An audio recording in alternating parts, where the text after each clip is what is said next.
Yes, sir. What's up, good people? It's your boy, the boy Henry Hick, back at it again with another video. And today we'll be speaking on the Phantom Blade Zero announcement. They dropped an 11-minute trailer for the boys and the girls, and goodness gracious, it was dope. Another thing that popped up from the presentation was also the price point. It will be a $60 game. Of course, you want that digital deluxe, then you gotta cough up that sale. You know what I mean?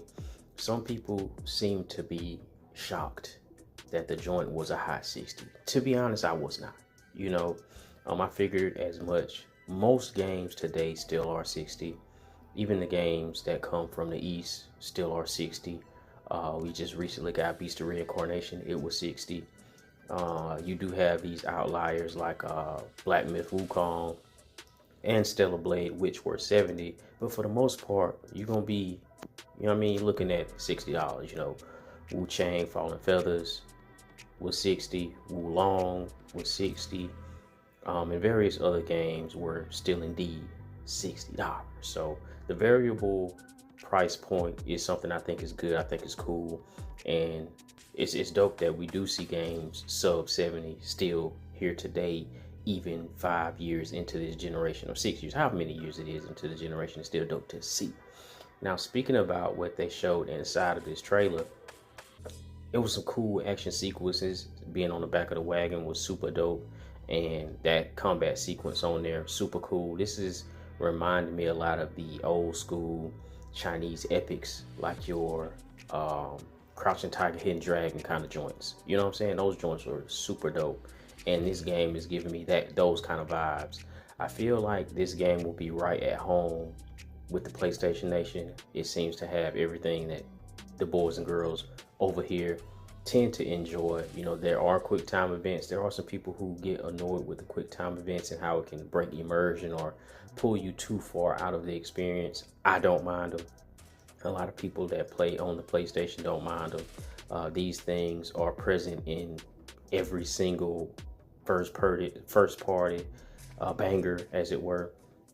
You find them in God of War, you find them in Spider-Man, you find them in, various other first-person studios, even inside, not first-person, but first-party studios, even inside Stellar Blade. Stellar Blade has these things as well, and it don't look too crazy as long as it's not overly done inside of the game. I think it'll be fine. I think it'll be okay.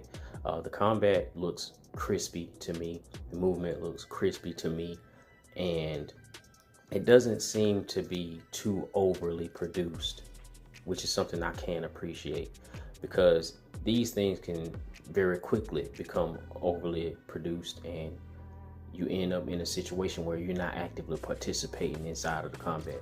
Sure, it has the quick time, but you are still doing most of the things, and a lot of the things, I hope, don't end up just being setups to a cinematic sequence. I wouldn't really like that too much, but so far from what they've shown, it looks dope to me. They showed a decent amount inside this 11 minutes, and they also announced the state of play that this game will get. Now, a lot of people will say that this game has been overly marketed, super marketed, and I ain't gonna lie, I agree. They've shown this game off a ton.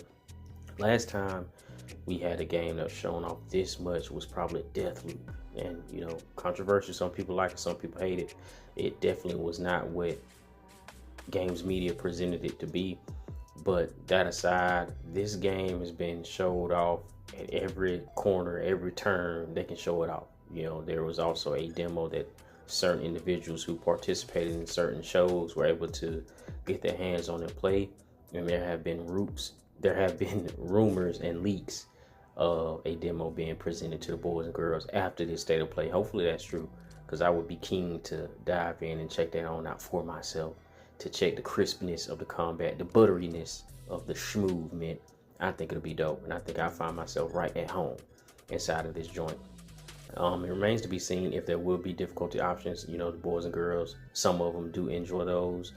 I think it'll probably fit inside of this game, especially if it's not technically a Souls-like, which I think that title gets thrown around quite a bit and tossed onto even just an action adventure hack and slash, which is what a lot of these games end up being. Even if you do have campfire mechanic, even if you do have multiple phase bosses, even if you do have parry heavy combat, I think this game will be much more narrative focused, narrative driven, and a focal point will be kept on making sure that story is told. And I think that's super cool. The character himself looks to be a cool mofo low down near town. You understand me? And I'm just hip to follow the journey, to be honest with you, because that's one thing I like. I like a cool character doing cool shit, and this looks to be a cool character doing cool shit, and I ain't mad at it, not one bit, not at all. And you know, I was looking forward to the game before, still looking forward to the game. Now I'm looking forward to this possible demo we may be able to get our hands on, and maybe even we'll get a custom controller. Maybe we'll even get some plates. You know, I set it for a controller myself. This game will also be on PC if I'm not mistaken.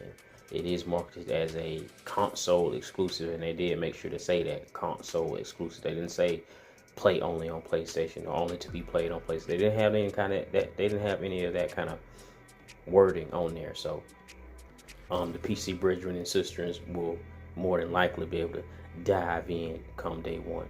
And yeah, I'm locked in. I'm locked in and ready. You know, this is one of them games that they've been showing us for a couple of years now. And when they first showed it, interest was peaked. And though some people will say it's been overly marketed or shown too much of, I got a feeling that even those people will be locked in and ready to experience this game, especially if they drop that demo. I know I'm touching on that again because I'm glad that demos are making a comeback, and people are getting the opportunity to get these games in hands and check them out for themselves and make a decision as to if it's something they want to purchase.